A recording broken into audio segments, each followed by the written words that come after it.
नमस्कार, India TV speed news देख रहे हैं आप और मैं हूं आपके साथ प्रिया शर्मा। आज बजट पर चर्चा को लेकर सभी नेता तैयारी के साथ पहुंचे थे। राज्यसभा में जैसे ही प्रोसीडिंग शुरू हुई तो विपक्ष के नेता मल्लिकार्जुन खड़गे ने चेयरमैन जगदीप धनखड़ से बोलने की इजाजत मांगी।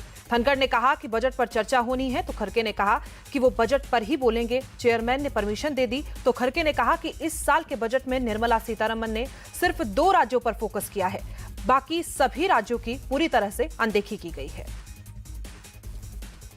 जो कल बजट पेश हुआ उस बजट में किसी स्टेट को कुछ नहीं मिला और सबके थाली खाली और 2 के थाली में पकोड़ा और ये अपना जिलेबी। एक सेकंड, ये 2 छोड़ के किसी को नहीं मिला कुछ। ना तमिलनाडु को मिला, ना केरला को मिला, ना कर्नाटक को मिला, ना महाराष्ट्र को मिला, ना पंजाब, ना हरियाणा, ना राजस्थान, ना छत्तीसगढ़, ना किसी स्टेट को कुछ नहीं। दिल्ली को नहीं दिया तो मैं कितने गिनूं, ओडिशा को कुछ नहीं दिया। तो ऐसा बजट मैं कभी नहीं देखा और ये सिर्फ किसी को खुश करने के लिए, कुर्सी बचाने के लिए वो ये सब हुआ है। इस ढंग से बजट पेश अगर हो गया, मैं समझता हूँ कर्नाटक से आए हैं। नहीं, कर्नाटक से आए हैं सर। हमारी तो अपेक्षा ऐसी थी सबसे ज्यादा मुझे ही मिलेगा, लेकिन इतना हमको तो कुछ नहीं मिला। नहीं, मैं बोल देता हूँ, उन्होंने तो बोलने में माता जी बोलने में तो एक्सपर्ट है, मुझे मालूम है। तो उसी तो माता जी नहीं, आपकी बेटी के बराबर हैं। मैं अपनी ये तो आपकी बेटी के बराबर हैं। खड़गे ने अपनी बात खत्म की। चेयरमैन ने वित्त मंत्री को जवाब देने का मौका दिया। जैसे ही निर्मला सीतारमण खड़ी हुई, विपक्ष के सारे सांसद नारेबाजी करते हुए सदन के बाहर चले गए। इस पर वित्त मंत्री ने कहा कि बजट स्पीच की लिमिटेशंस होती है, इसलिए सभी 28 स्टेट्स के नाम लेना मुमकिन नहीं है, पर इसका मतलब ये नहीं है कि किसी स्टेट के साथ नाइंसाफी की गई है।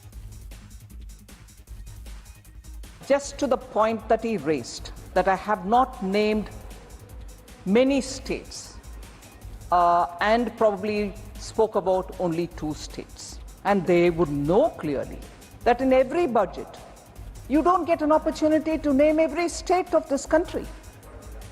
I'll take this example.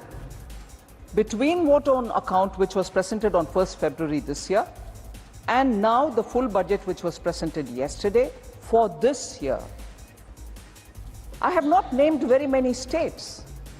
But let me take the example of Maharashtra, for instance. Between vote on account and yesterday's budget, in vote on account and in yesterday's budget, I had not named Maharashtra. I'll take it as an example. Cabinet has, under the leadership of Prime Minister Modi, passed a very important decision. It has taken the decision to set up a very big port in Vadavan in Maharashtra. Did Maharashtra get ignored because I did not mention the name of Maharashtra? This is a deliberate attempt of the opposition parties led by the Congress party to give an impression to the people, oh, nothing has been given to our states, it's only been given to 2 states. Akhilesh Yadav ने कहा कि budget में केवल सरकार बचाने वालों का समर्थन मूल्य घोषित किया गया है। डबल इंजन सरकार ने उत्तर प्रदेश को बाईपास करके विकास को बिहार भेज दिया।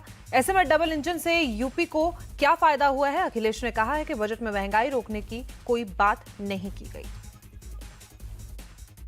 इधर देखने को मिल रहा है समर्थन मूल्य किसान को न मिल करके जो अलायंस पार्टनर जो सरकार बचा रहे हैं उन्हें समर्थन मूल्य सरकार दे रही है। ये तो अखबारों में भी छपा है। आप पहले बेरोजगार करते हैं, बेरोजगारी बढ़ाते हैं और उसके बाद ऐसी आधी अधूरी नौकरी लाते हैं जिससे किसी नौजवान का भविष्य बनने वाला नहीं है। इंटर्नशिप के बाद क्या होगा, उनको नौकरी कौन देगा? तीसरा, महंगाई को लेकर के सरकार कोई ऐसा ठोस कदम नहीं उठा पाई जिससे महंगाई नियंत्रण होती। अगर कहीं आपने मिडिल क्लास को कुछ सहूलियत भी दी है तो वो अपनी महंगाई से आप वापस ले रहे हैं। बड़े सपने दिखाए थे यूपी को, क्या मिला यूपी को? डबल इंजन की सरकार, तो डबल लाभ मिलना चाहिए था, दिल्ली का लाभ, लखनऊ का लाभ। लेकिन लगता ये है कि दिल्ली अब लखनऊ की तरफ नहीं देख रही है, या लखनऊ वालों ने दिल्ली वालों को नाराज कर दिया। उसका परिणाम हमें बजट में दिखाई दे रहा है। तो डबल इंजन का क्या फायदा हुआ?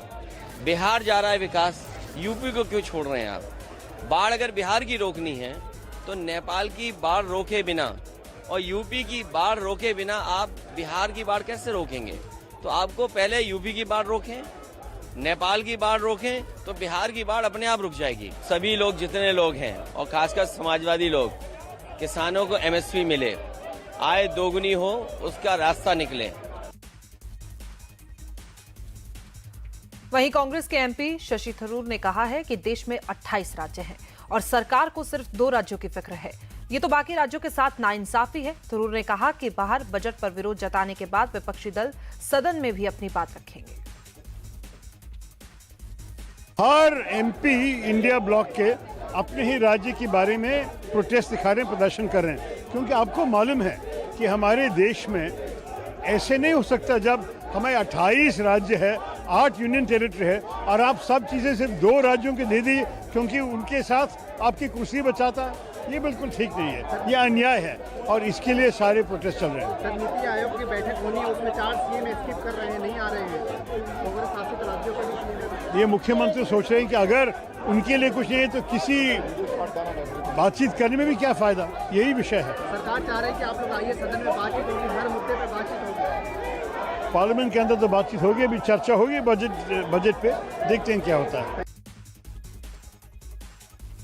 तो वहीं कांग्रेस के राज्यसभा सांसद प्रमोद तिवारी ने कहा है कि ये बजट सरकार का नहीं, भारतीय जनता पार्टी का है और इसमें सिर्फ 2 राज्यों को पैसे देकर देश के फेडरल स्ट्रक्चर पर प्रहार किया गया है। प्रमोद तिवारी ने कहा कि जिन राज्यों के साथ अन्याय हुआ है उनके मुख्यमंत्री नीति आयोग की बैठक में अपना विरोध जताने के लिए भाग नहीं लेंगे। ये पूरी तरह फेडरल स्ट्रक्चर का खिलाफ है, संघीय ढांचे के खिलाफ है, जो सिद्धांत स्थापित हैं उनके खिलाफ है, जो एक फॉर्मूला बना है उसके खिलाफ है। ये तो भाजपा पार्टी का बजट है, भाजपा सरकार का।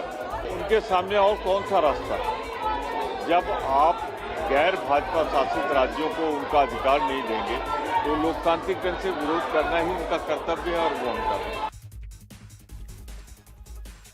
राजस्थान में कांग्रेस के सहयोगी आरएलपी के सांसद हनुमान बेनीवाल ने कहा कि निर्मला सीतारमण ने अपने बजट में उन राज्यों को कुछ नहीं दिया जहां बीजेपी चुनाव हार गई है। बेनीवाल ने कहा इसलिए वित्त मंत्री ने अपनी 2 घंटे की स्पीच में एक बार भी राजस्थान का नाम नहीं लिया।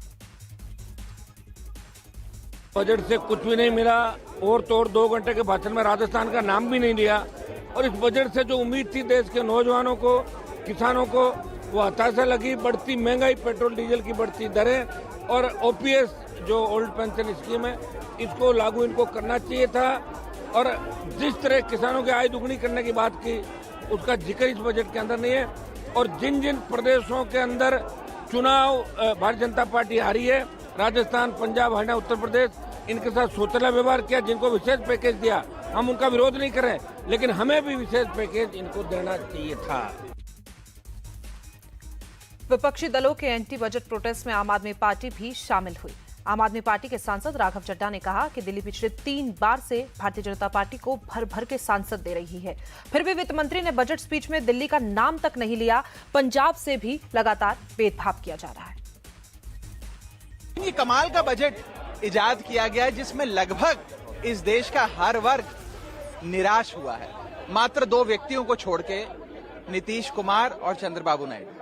मैं पूछना चाहता हूं कि वो राज्य जिन्होंने अभूतपूर्व समर्थन भाजपा को दिया, अपने राज्यों की लगभग सारी सीटें दे दी, जैसे कि दिल्ली है, गुजरात है, उड़ीसा है, हिमाचल प्रदेश है, झारखंड, छत्तीसगढ़ है, मध्य प्रदेश है, इन राज्यों को क्या मिला इस बजट में? जहां तक एक आम नागरिक की बात है, इसमें कोई दो राय नहीं है। आपका इकोनॉमिक सर्वे भी, सीएमआई की रिपोर्ट भी और जितने भी ये एजेंसीज हैं, इनकी जो भी सालाना रिपोर्ट्स आती हैं, साफ बताती हैं कि इस देश में आय तो बढ़ नहीं रही, लेकिन महंगाई बढ़ती जा रही है। निवेश करने वाली जो एक बहुत बड़ी तादाद थी इस देश में, उसको लाचारी के कगार पे लाकर सरकार ने खड़ा कर दिया, जिसमें सबसे बड़ा मैं कहूंगा बॉडी ब्लो इस देश के इन्वेस्टर्स को दिया गया है वो है इंडेक्सेशन की।